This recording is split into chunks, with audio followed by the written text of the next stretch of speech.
د نن ټکی آسیا یوټیوب چینل ته ښه راغلاست.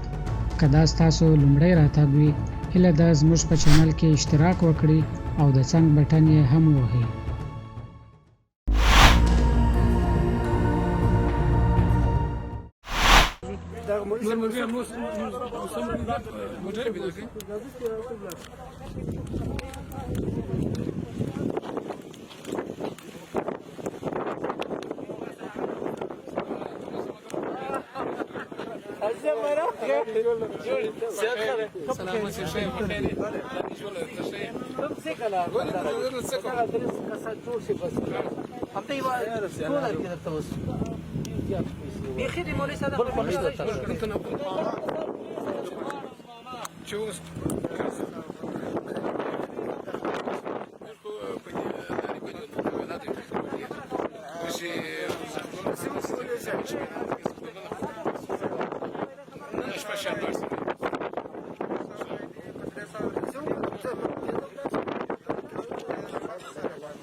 خصوص بندیان په دې باندې خو بيخي خوشاله کېږي ځکه چې موږ په میلیونو لور اړیو او اتلس کاله پورې بندیان چې دلته وخت تېر کړی دی نو ما خپل 7 کاله تېر کړي دي.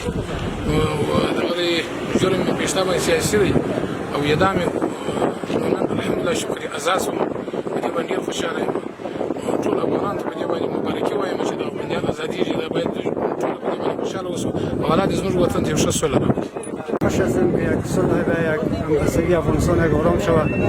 کل افغانستان دیگه بسیار جنگ 40 سال است که این مشکلات روان است. خداوند یک حکومت اسلامی در افغانستان بره، یک حکومت شرعی بره که مردم زیر چتر شریعت اسلام زندگی کنند. از مردم می‌خواهیم که پروژه صلح ادامه بده تا صلح برقرار شود. از گروه‌های طالبان می‌خواهیم که بیاند میز مذاکرات بشینند، صلح بکنند دیگه.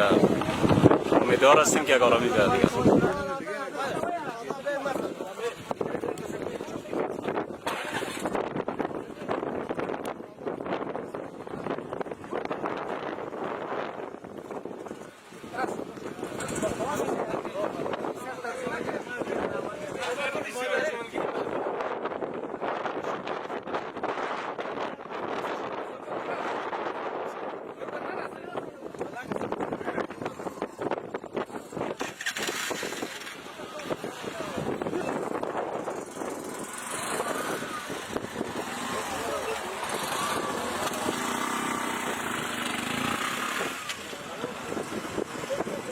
thank you